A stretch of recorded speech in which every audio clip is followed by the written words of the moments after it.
Saudara, kericuhan yang terjadi di Mapolsek Kecamatan Bendahara mengakibatkan 3 orang warga setempat tertembak saat kericuhan pembubaran massa oleh petugas. Ketiga warga tersebut dilarikan ke RSUD Kabupaten Aceh Tamiang.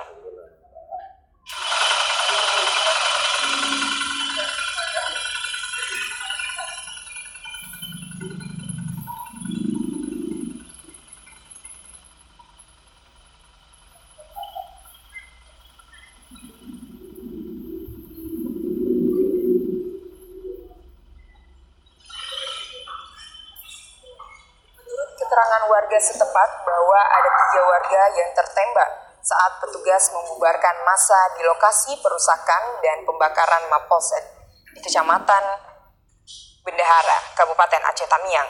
Ketiga warga tersebut saat itu juga dilarikan ke Rumah Sakit Umum Kabupaten Aceh Tamiang untuk menjalani perawatan medis. Salah seorang korban tertembak bernama Ridwan mengatakan, saat itu dirinya bersama ratusan warga lainnya hendak melihat kericuhan yang terjadi di Mapolsek Kecamatan Bendahara.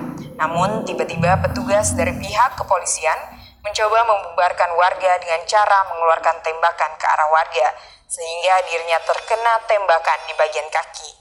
Sementara 2 warga lainnya mereka masing-masing terkena di bagian tangan, sementara satunya lagi terkena serpihan di kaki, sehingga kedua mereka bisa dipulangkan segera oleh tim medis. Ia menambahkan bahwa proyek yang terkena kakinya tersebut diduga masih bersarang di dalam kakinya dan dirinya akan dirujuk ke Rumah Sakit Umum Kota Langsa untuk menjalani operasi. Dari Aceh Tamiang, Said Maulana, TVRI melaporkan.